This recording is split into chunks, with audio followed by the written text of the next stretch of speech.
This week I thought I'd take you into the garden where we're staying at the moment. Thanks to the hospitality of Graham and Anna, we have access to the most beautiful surroundings here in the Surrey Hills. It's been an incredibly tranquil place to be in lockdown, almost like being on a prolonged retreat. Being somewhere so peaceful has been really good for my prayer life. A place of calm amongst the storm. When the whole world is in turmoil, in confusion and fear, coming out here and connecting with nature just feeds the soul.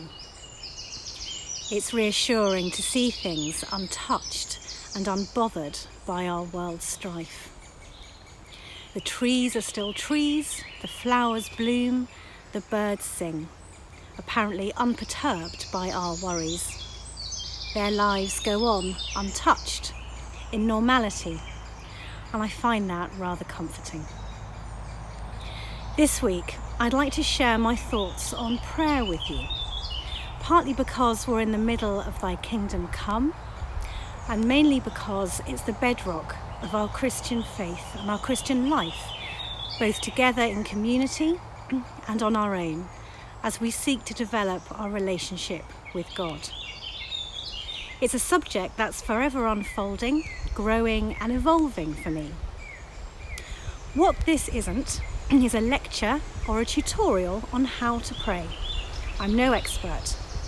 This is just a little about me and what my relationship has looked like over some years with prayer. There are numerous books, resources and techniques out there which I'm sure we've all tried at some point in our prayer lives. The guru at the moment is of course Pete Greig, who has dedicated his life in helping us to pray. His book, How to Pray, which the app Lectio 365 is focusing on at the moment, is particularly good and helpful. But there are no magic formulas in prayer. As Pete says, keep it simple, keep it real, and keep it up. So what is prayer to me? Prayer is both personal and corporate. It's something I do on my own and with others, and there is huge power involved in both. When I first became a Christian when I was about 10, I was told to pray. And being a good girl and wanting to please, I did as I was told. I was given set prayers, including the Lord's Prayer, to say daily. I was told to say thank you, sorry, and please. And I mainly concentrated on asking God to bless my family. It was very much by rote, something I did before I went to sleep at night, part of my bedtime routine like brushing my teeth. I didn't think much, reflect or engage with what I was saying particularly, I just said the words. This was partly to do with how I saw God, what I thought He was like. For me at that time, He was a distant figure, some remote superpower that was aware of my existence, but not really that interested in me or what I had to say. Consequently, I behaved like an obedient child with their grandfather.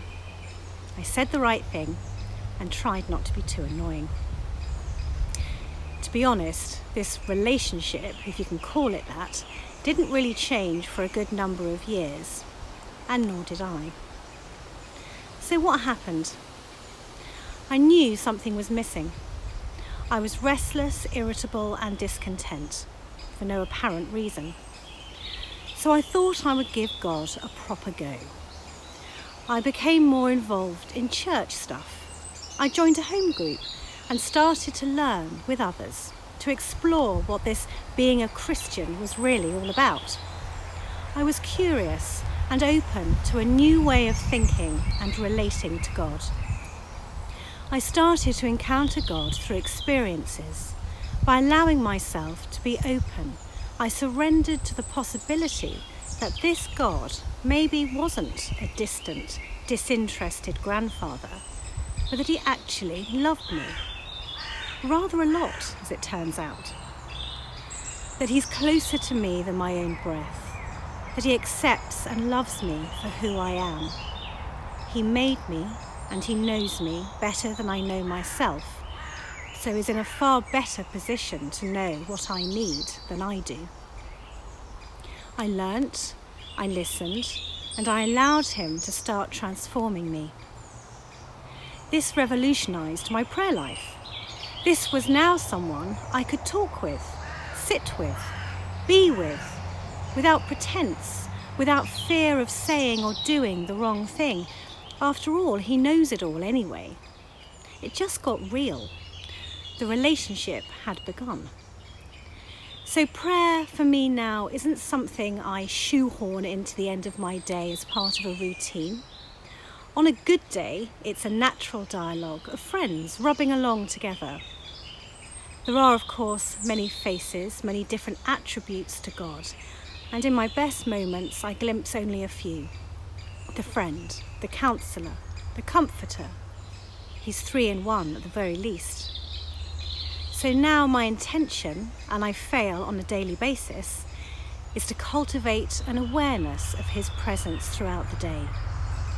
I seek him and I listen. In nature, in the Bible, in others, in art, in poetry, in books, in all I come into contact with. In this busy, stressful world in which we live, with all the demands on our time and attention, I have in recent years really valued spending time with God in silence. My words can act as a barrier at times, so I shut up. I sit still until my heart softens, my hard edges melt away, and the love of God floods in, just to be with him, without any preconceived ideas of what I'm trying to get out of it, just to be with the one who loves me the most. No strings. And I find that place most wonderful of all at the moment. After all, as I think C.S. Lewis said, prayer isn't about changing God, it's about changing me. So I'd like to end with the song from Thy Kingdom Come that they've released this year. Come, Lord, teach us to pray. And I hope to see many of you tonight on our prayer meeting on Zoom.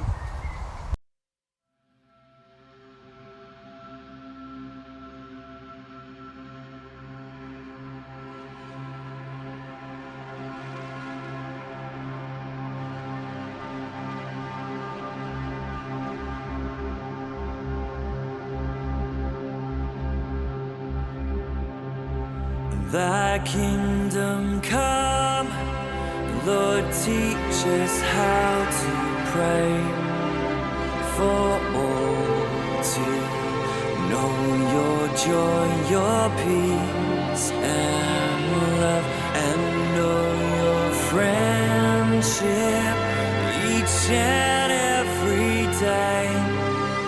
The breath of Christ the Father's gentle dove.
down in mercy, truth, and care. Nations renewed in giving thanks and praise to see God's kingdom